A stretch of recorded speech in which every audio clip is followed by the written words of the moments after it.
Leffler on the inside, Logano alongside, Kyle Busch, Sorensen, Keselowski, Rudeman. That's your top 6. We're green again at Texas with 27 to go.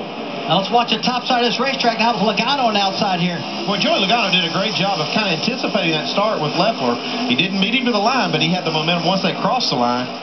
While you watch all this, here's the wave rounds. Scott, Lagasse, Annette, McCumbee, McClure, Raines, Richardson, Howard, Buscher, and Gahn. Side by side, down into the corner, Leffler and Biffle. Look at this, 3 wide, a little bit further back. Boy, Biffle working the top side of that racetrack. You see Reed Sorensen coming right behind him. Busch trying to work the bottom side. And I don't think 2 tires is the best call right there, because all of a sudden Leffler just got swallowed up by about 4 cars. And he is high and losing more ground. So Greg Biffle takes over the lead, or Joey Logano, I should say, takes over the lead. There is Biffle, as he is right behind the 66 of Stephen Wilson. Whoa, he got loose. See Jamie McMurray working the bottom side. Looks like that right front fender isn't bothering Jamie's car at all right now. Biffle's been solid all day long, but right now is a money time. 25 laps to go. Leffler's really loose. Yeah, he is real loose, and he just about got tagged by Justin Allgaier getting in the corner in turn 1. Pretty scary moment. This is back in 7th, 8th, and 9th. Here goes Kyle Busch. Says, Joey, you're my teammate, but I want the win for 5 in a row. And Joey says, oh, not just yet. He said, I'm not going to lay over here. It says 25 to go. I'm going to try to win it too. Side by side, on the right side of your screen, that's Trevor Bayne alongside the 12 of Justin Allgaier.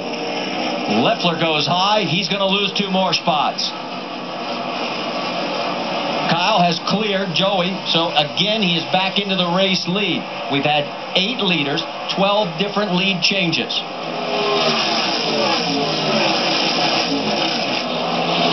I don't know what Kyle has for this racetrack, but nobody's been able to beat him here. Well, and you know, we talked to Jason Radcliffe with the new tire. He actually admitted after practice that we had to change the setup finally. We very had small changes before in the other 4 wins, but he said we did have to change this. Here goes Biffle alongside with Stephen Wallace, but here they are right back out in front. That's a battle for 5th and 6th right there.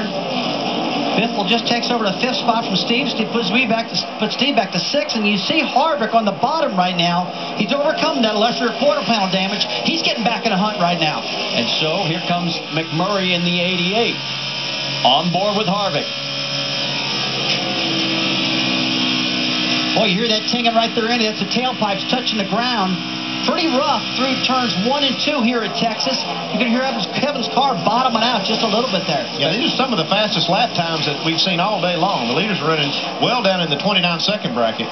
Boy, the intensity's getting high right now, but 22 laps to go. These guys are not just riding anymore. Now they're trying to get it done. They got fuel, they got new tires, they got enough to go to the end. Boy, McMurray just went around Stephen on the high side, made it look very easy. On the low side, here comes Harvick. So Stephen has just lost 2 positions in the last half lap. Moves him back to 7th position right now. Biffle coming high on the 10 of Rudeman. This is for 4th. Biffle clears him. McMurray closing in as well. Now Rudeman coming back on him, but Biffle's going to try and slam the door going down into 1, but here comes Rudeman right back.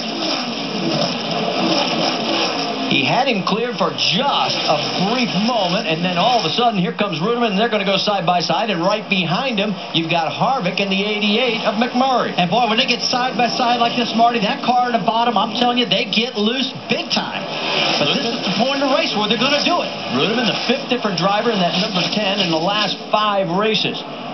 Biffle clears. Here comes McMurray.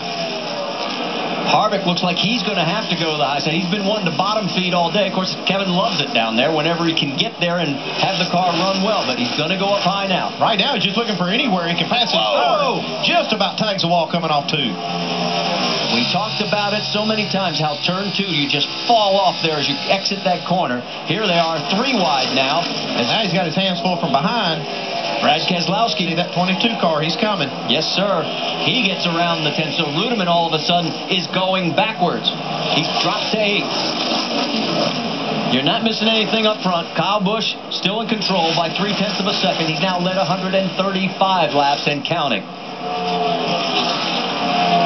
Biffle has opened up some ground. This is a nail-biter time right now. You can just actually see these guys getting closer and closer as the laps are winding down. It happens every single time in these nationwide races. This intensity builds big time, and things happen. Harvick on the low side, underneath McMurray. Can he clear him as they go down into one?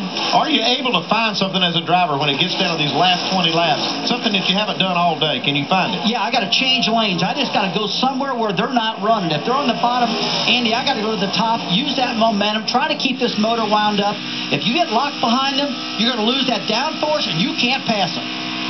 Kevin Harvick now 5th. Look out. Here comes McMurray. He wants the position back. He's got the momentum from the high side. They're heading for one again. Kevin's car's been working really good on the bottom. He's that left front tire right in that white line. Picks that throttle up hard. But he's got to clear him off at turn 4. That's the big momentum corner that everybody always talks about. Remember when Harvick was 24th after the incident with Boyer? He has fought his way back. He is battling for 5th with Jamie McMurray.